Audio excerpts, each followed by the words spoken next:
Test 7.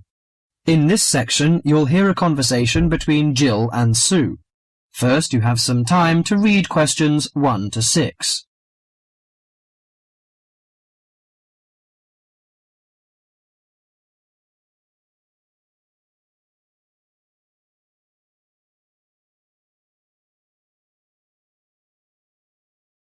Now listen to the conversation and answer questions 1 to 6. Hello, Sue. Fancy meeting you here. It is Sue Johnson, isn't it? Oh, hi, Jill. Must be ages since we've seen each other. What a surprise. How are you? Yes, well, I'm fine. I just got back from 2 years teaching in Hong Kong, actually. Oh, I thought you'd gone into computing or nursing. No, I ended up being a teacher after all. And how about you? Oh, fine. Things are going quite well, in fact. So, what have you been up to over the last 3 years? Working, studying, you know, the usual things. Oh, and I got married last year. Congratulations. Anyone I know? Yeah, you might remember him from our college days. Do you remember Jerry? Jerry Fox? Jerry? Was he the one with the dark hair and beard? No, that was Sam. No, Jerry's got blonde hair and glasses. He's pretty tall. Well, we got married, finally. Great. And where did the wedding take place? Was it here in London? No, in the end, we decided to get married in Scotland. Jerry's parents lived there, so we were married in the small village church with the mountains in the background. Fabulous. Have you got any pictures? Well, funny you should ask. I have actually got a couple here. They're a bit battered because I've been carrying them around in my bag. Oh, never mind. Let's have a look. Oh, don't you look wonderful? Who are those people behind you? Oh, that's my older sister, Clara. Oh, she looks like you. Do you think so? Everyone says that, but we can't see it. Is she married now? Yes, and she's got 3 children, a girl and twin boys as well. Wow, imagine having twins. Look, why don't we have dinner together and catch up on a few things? Would you like to come over one evening? Oh, that would be lovely. What about next Friday evening? Fine. What time? Shall I come over about 8 o'clock? Oh, come about 7:30. I'm usually home around 6:30, so that'd give me plenty of time to get dinner ready. Oh, fine. And, one last thing. Where do you live? What's the address? Oh, good thinking. Here's my card. The address is on the back. We've got a flat in an old house. We live on the 3rd floor of a large old house. The house has been converted into flats, so when you arrive, you'll need to press the bell, second from the top. The bell second from the top, okay? There's a little intercom arrangement, so I can let you in. Right, okay, see you on Friday then.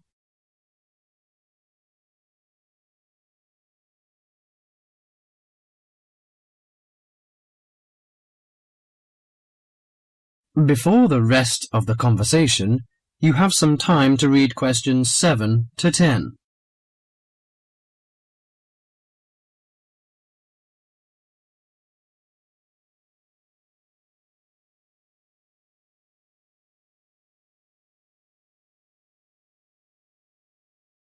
Now listen to the rest of the talk and answer questions 7 to 10. Welcome, Jill. This is my husband, Jerry. Jerry, this is Jill. Hi, Jill. Nice to meet you. Hi, Jerry. Well, let's come in and take a seat. Sue told me that you've just returned from Hong Kong. Was it a pleasant trip? What kind of city is it? Oh, well, Hong Kong enjoys a reputation for the flourishing business. It has a population of around 6.6 million. Much larger than that of Sydney, right? Sydney has a population of 4 million, I think. Yes. Did you enjoy staying there? Well, being a metropolis has advantages. You get the latest films and music. There's always something going on, and there's such a wide variety of different people and cultures that it's difficult to get bored. Of course, all this has its downside. The cost of living is very expensive, and most people cannot afford to go out very often. So although the entertainment is available, you have to have a lot of money to enjoy it. Another problem is, like most big cities, there's a lot of crime. What about the weather? I suppose that it gets a lot of rain. Not always. In summer it's humid, but it's cool and dry in winter. The average temperature in June and July is about 91 degrees Fahrenheit. Hotter than here. The best seasons are spring and autumn. They are mild and agreeable. Is there anything you particularly miss of staying there? Yes, the tasty local food is to my liking, especially the seafood. Hong Kong also enjoys the fame of a paradise for shopping, but I'm not very keen on that, you know. I suppose it must be your favourite. Most shopping malls in Hong Kong have longer opening hours than those in Sydney. Some are even open the whole night during the Christmas holidays. Oh, it sounds lovely. I hope I have a chance to travel there. And I can be your tour guide. Yes, that's great. That is the end of section 1.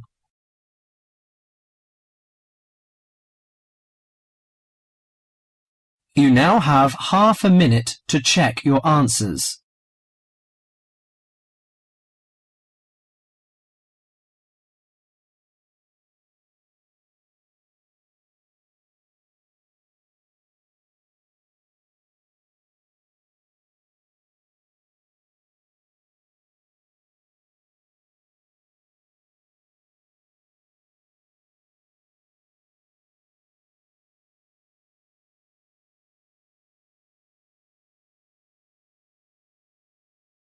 Section 2. In this section, you'll hear an introduction about the process of producing stamps. First, you have some time to read questions 12 to 21.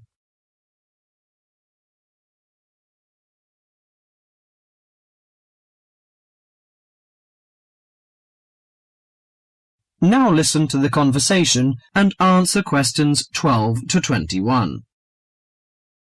Hello, and welcome to this week's edition of Tell Me More, the program where you ask the questions and we provide the answers.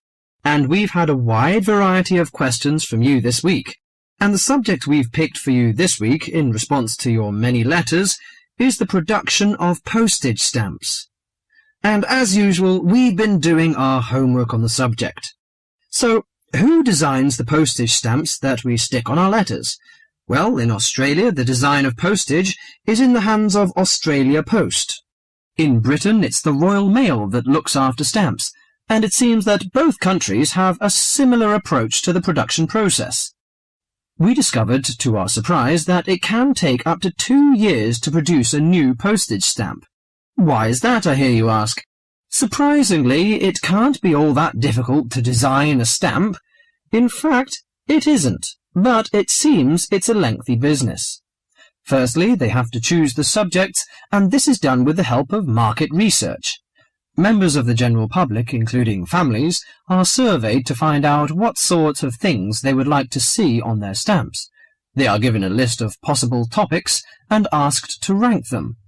A list is then presented to the advisory committee, which meets about once a month. The committee is made up of outside designers, graphic artists, and stamp collectors. If the committee likes the list, it sends it up to the board of directors, which makes the final decision. Then they commission an artist. In Australia, artists are paid $1,500 for a stamp design and a further $800 if the committee actually decides to use the design. So there's a possibility that a stamp might be designed, but still never actually go into circulation. So what kind of topics are acceptable? Well, the most important thing is that they must be of national interest. And because a stamp needs to represent the country in some way, characters from books are popular, or you often find national animals and birds. So, of course, the kangaroo is a favourite in Australia. With the notable exception of members of the British royal family stamps, no living people ever appear on Australian or British stamps. Every year, the Royal Mail in Britain receives about 2,000 ideas for stamps. but very few of them are ever used. One favourite topic is kings and queens. For instance, King Henry VIII, famous for his 6 wives, has recently appeared on a British stamp together with a stamp featuring each of his wives.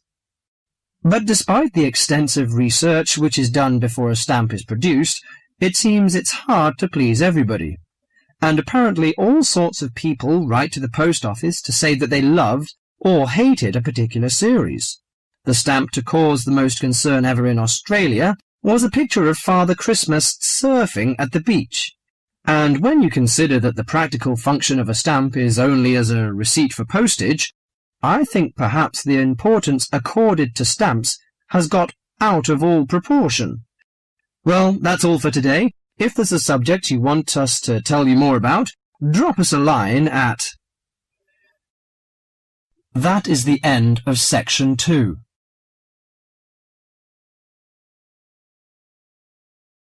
You now have half a minute to check your answers.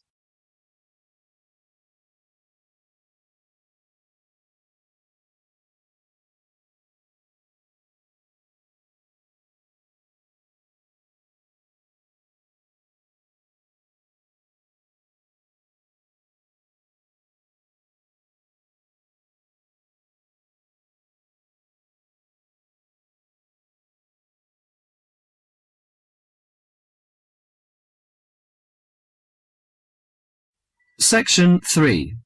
In this section, you'll hear a conversation between the tutor and 2 students about the presentation. First, you have some time to read questions 22 to 32. Now listen to the conversation and answer questions 22 to 32. Good morning, everyone. Well, I think we can start straight away by getting Rose and Mike to do their presentation. Would you like to start, Rose? Yes, well, we've done a survey on local entertainment. Basically, we try to find out how students feel about the entertainment in the town and how much they use it. Yes, so we've called our project Out and About. Yes, that's a good title, Out and About. We wanted to find out how well students use the entertainment facilities in town, whether they go to see the latest plays, films, that kind of thing. Now we have our own facilities on campus, of course. Yes, we deliberately omitted those, as we really wanted to examine outside entertainment in the town. Actually, there were a lot of areas to choose from, but in the end we limited ourselves to looking at 3 general categories: cinema, theatre, and music. Right. Okay, well, first of all, cinema. In the town, there are 3 main places where you can see films. There's the new multi-screen complex cinema, the old park cinema, and the late-night Odeon. So, if you look at this chart, in terms of audience size, the multi-screen complex accounts for 75% of all cinema seats. The park cinema accounts for 20% of seats, and the late-night Odeon has just 5% of seats. As you probably know, the complex and the park show all the latest films, while the late-night Odeon cinema tends to show cult films. So when we interviewed the students, we thought the complex would be the most popular choice, but surprisingly it was the late-night Odeon. Yeah, and most students said that if they wanted to see a new film, they waited for it to show at the old park, because the complex is more expensive and further out of town, so you have to pay more to get there as well. Yes, and that adds to the cost, of course, and detracts the popularity, evidently. Well, next we looked at theatres. The results here were interesting because, as you know, there's a theatre on campus which is popular, but there's also the Stage Theatre in town, which is very old and architecturally beautiful, and there's the large modern theatre, the Ashtop, has recently been built. So you just looked at the 2 theatres in town? Yes. What was interesting is that there are periods during the year when students seem to go to the theatre and periods when they go to the cinema, and we really think that's to do with budget. If you look at this graph, you can see that there's a peak around November and December when they go to the theatre more, and then a period in April and May when neither is particularly popular. and the theatre viewing seems to fall off virtually, while the cinema becomes quite popular in June and July. I think you're probably right about your conclusions. Well, lastly we looked at music, and this time we were really investigating the sort of small music clubs that offer things like folk or specialise in local bands. So not musicals as such. That's right. We looked at 3 small music venues, and we examined the quality of the entertainment and venue, and gave a ranking for these. A cross, meaning that the quality was poor, a tick, meaning it was okay, and 2 ticks for excellent. First of all, the Blues Club, which obviously specialises in blues music. This was a pretty small place, and the seating was minimal, so we didn't give that a very good rating. No, we don't recommend that one, really. Then the Sunrise, which plays a lot of South American music, was a big place, very lively, good performers, so 2 ticks for that one. The Pier Hotel is a folk venue, a good place for local and up-and-coming folk artists to play.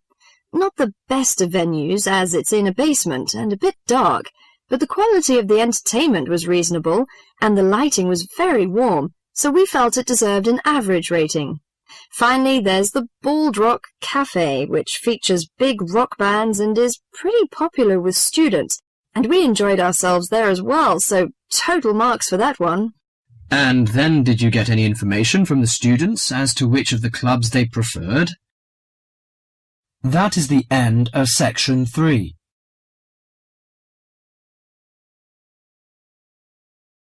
You now have half a minute to check your answers.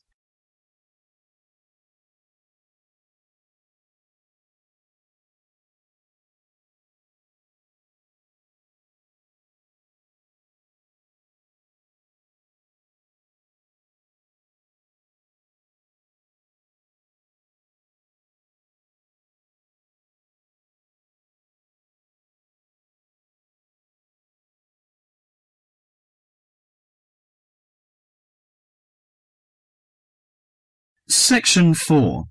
In this section, you'll hear a lecture on amber.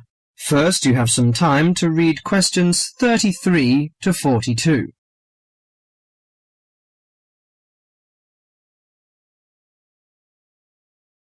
Now listen to the conversation and answer questions 33 to 42.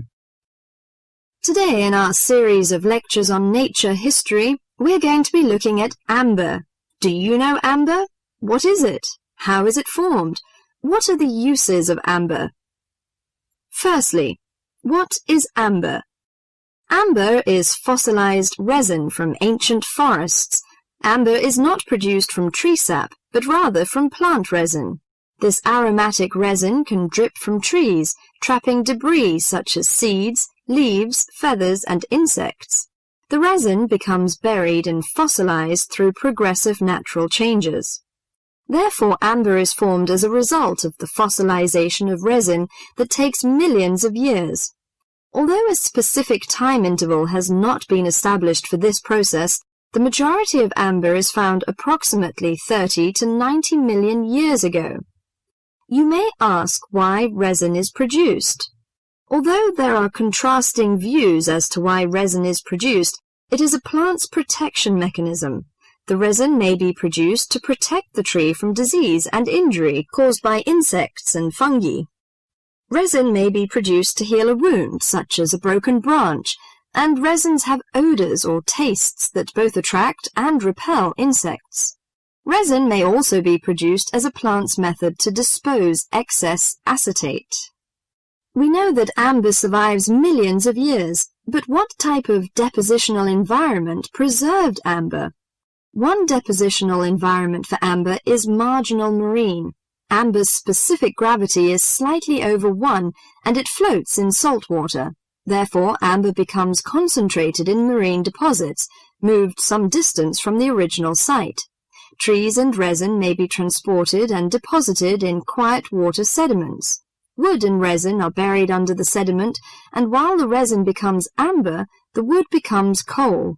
Wet sediments of clay and sand preserve the resin well because they are devoid of oxygen.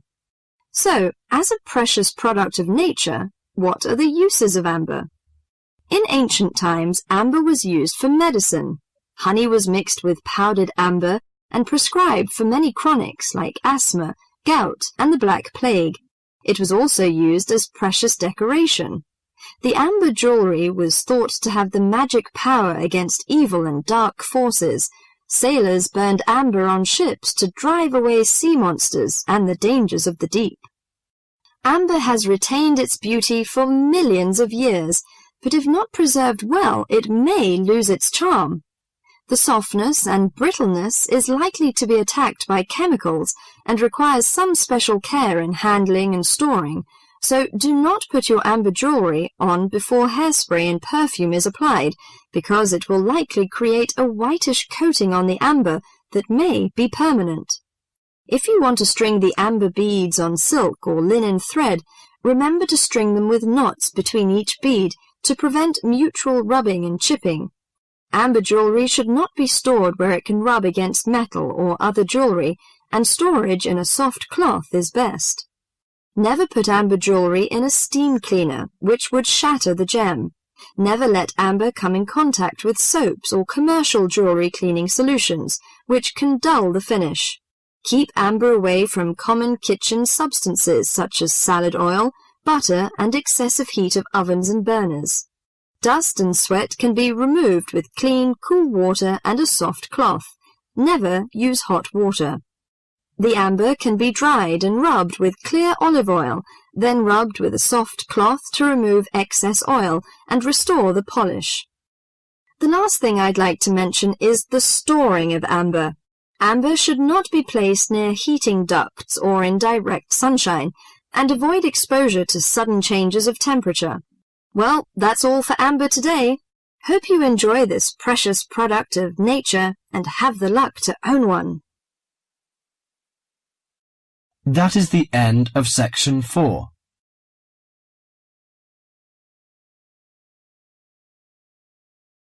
You now have half a minute to check your answers.